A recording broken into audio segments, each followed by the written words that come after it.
অনেক দিন পর ভিডিও নিয়ে আসলাম। আশা করি সবাই ভালো আছেন। তো আজকে আপনাদের সাথে আমার জীবনের ছোট্ট একটা স্টোরি শেয়ার করব। আশা করি সবার কাজে লাগবে।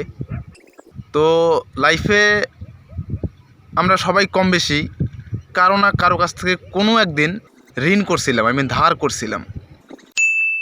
তো ধরুন আপনি 500 টাকা কারো কাছ থেকে ধার করছেন, ধারের টাকা শোধ না করেই নতুন কোনো পোশাক পরছেন, পুরাতন অনেক দিন 2 বছর আগে পরে থাকা কোনো পোশাক পরছেন, অথবা কেউ গিফট করছে আপনাকে। সেই নতুন পোশাক যদি ওই ব্যক্তি সরাসরি দেখে কিংবা সোশ্যাল মিডিয়ার মাধ্যমে কোনো না কোনোভাবে জানতে পারে কিংবা দেখতে পারে যে আপনি নতুন পোশাক পরছেন, তাহলে আপনি শিওর থাকেন, সরাসরি যদি আপনাকে বলতে নাও পারে, মনে মনে বলবেই যে মাদারচোদ আমার টাকা শোধ না করে শপিং করতেছে। অথবা আপনি শিওর থাকেন যে আপনাকে একটা মেসেজ ড্রপ করবে, কিরে কী খবর, এটার মাধ্যমে বুঝাইতে চাইবে যে আমার টাকাটার কী খবর। তো ধরুন আপনার কোনো বন্ধু আপনাকে ট্রিট দিছে, অথবা বন্ধুদের সাথে আপনি বাইরে কোথাও খাইতে গেছেন, ওই নিউজ যদি সে পায় কিংবা কোনো ছবি সে দেখতে পারে যে আপনি বাইরে খেতে গেছেন, তাহলে আপনি শিওর থাকেন যে আপনাকে হয় মেসেজ দিবে, নাহলে কল দিবে, যে বলবে যে বাইরে তো ঠিকই খায়া বেড়াচ্ছিস। বিষয়টা এমন দাঁড়াবে।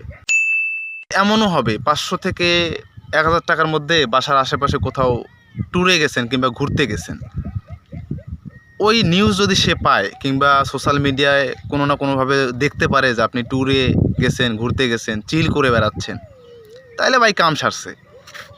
আপনাকে মেসেজ দিবে অথবা মনে মনে বলবে যে চুদির ভাই ঠিকই চিল করে বেড়াচ্ছিস আমার টাকা শোধ না করে। বাট সিচুয়েশন আসলে অন্যদিকে। এরকম এক্সাম্পল না অনেক দিতে পারবো। আসলে এটা বলার রাইট আছে, কারণ পাওনাদার।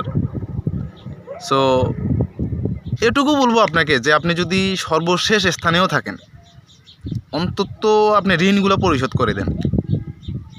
হ্যাঁ, ঋণগুলো অন্তত পরিশোধ, যেমনি হোক ঋণগুলো পরিশোধ করে দেন। জামা কাপড়, লুঙ্গি, ওয়ালেট, ঘড়ি, মোবাইল যা আছে বিক্রি করে দিয়ে আপনি ন্যাংটায় বের হন, তবু ঋণ পরিশোধ করে দেন।